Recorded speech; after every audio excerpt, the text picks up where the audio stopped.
The lecture hall fell into absolute silence as the doors burst open with a metallic clang that echoed through the cavernous chamber. Every head turned, every conversation died, and even Professor Velther, a seasoned Craxian military instructor whose scales had weathered 3 galactic wars, straightened his posture reflexively. General Marcus Steele stood in the doorway, his human frame somehow filling the space despite being dwarfed by most species in the Galactic Defense Academy. 4 stars gleamed on his collar, and his presence carried the weight of 100 campaigns across a dozen systems. Behind him, a contingent of guards from various allied species stood at attention. Lisa Chen felt her blood turn to ice. Beside her, Oliver Hayes audibly gulped, his knuckles white as he gripped the edge of their shared desk. Around them, their classmates Phyrexians, Thalorians, all species far larger and theoretically more formidable than any human, seemed to shrink in their seats.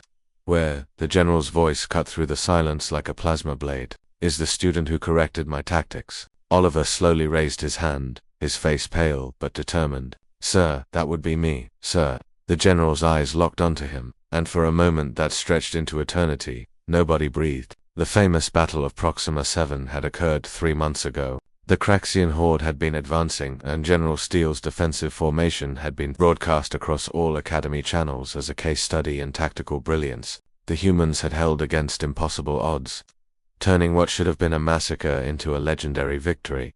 During yesterday's analysis session, Oliver had done the unthinkable. He'd pointed out a flaw. Stand up, cadet, the general commanded.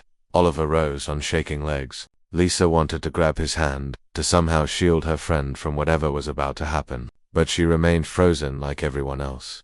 General Steele walked down the center aisle, his boots clicking against the polished floor with metronomic precision. He stopped directly in front of Oliver, looking up slightly. Oliver had 2 inches on him and studied the young man's face. You said, the general began, his tone unreadable, that my left flank was overextended, that I'd committed too many resources to the secondary defensive line, leaving the primary vulnerable to a concentrated assault. Yes, sir. Oliver's voice cracked slightly. In my analysis, if the Craxians had recognized the weakness and committed their heavy armor through sectors 7 and 8 instead of engaging the secondary line, they could have broken through before reinforcements arrived.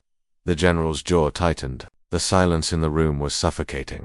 Then, impossibly, General Marcus Steele smiled. You're absolutely right. The collective gasp that rippled through the lecture hall was audible. Professor Velther's scaled jaw literally dropped open.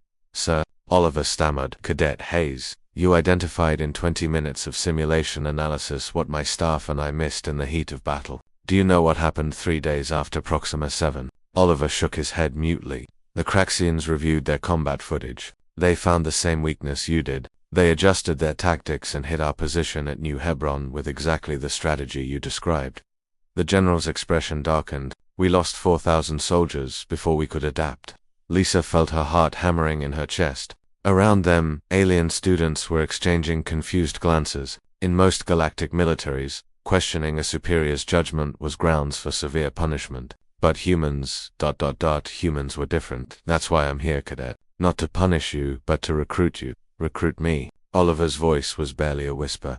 General Steele turned to address the entire class. Most species in this galaxy have military traditions spanning thousands of years. They have honor codes, rigid hierarchies, and tactics refined over millennia. Humans, he laughed, a sharp, fierce sound. We've been spacefaring for barely a century. We don't have ancient traditions binding us. We have something better. We have the audacity to question everything.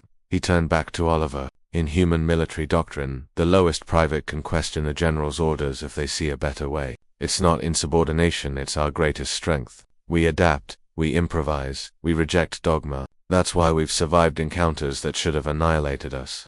The general pulled a datapad from his jacket. Cadet Hayes, I'm authorizing your immediate transfer to the Tactical Innovation Division. You'll work directly with my staff, analyzing our strategies and finding the flaws before our enemies do. Cadet Chen, his eyes shifted to Lisa, who nearly jumped out of her skin. Your simulation scores show you have an intuitive understanding of xenopsychology. I need someone who can predict how different species will react to unconventional tactics. You're coming to... Sir, Lisa started, but the general held up a hand. This isn't optional. The galaxy is at war, and humanity's survival depends on our ability to think differently than everyone else. You two just proved you have that gift. He looked around at the stunned faces of alien students. Let this be a lesson to all of you. The humans don't win because we're stronger or more advanced. We win because we never stop questioning, never stop learning, and we're arrogant enough to tell a general he's wrong when he is.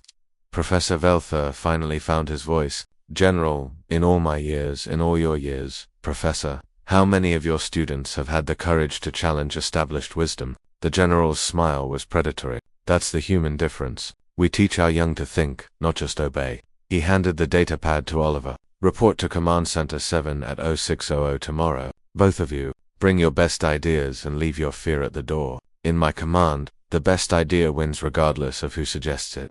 As General Steele turned to leave, he paused at the door. Oh, and Cadet Hayes, next time you find a flaw in my tactics, you better tell me immediately. Lives depend on it. Then he was gone, leaving behind a lecture hall full of stunned cadets and one very satisfied professor, who was already reconsidering his entire teaching methodology. Lisa finally grabbed Oliver's hand. Did that really just happen? Oliver stared at the datapad, then at her, and started laughing, a slightly hysterical sound, born of relief and disbelief. I think we just proved why everyone fears humans. We're too crazy to know when we should shut up. And in that moment, surrounded by alien species who were beginning to understand just how dangerous human innovation truly was, Lisa Chen couldn't help but smile. Humanity's greatest weapon wasn't technology or strength, it was the simple, terrifying willingness to always ask, but what if there's a better way?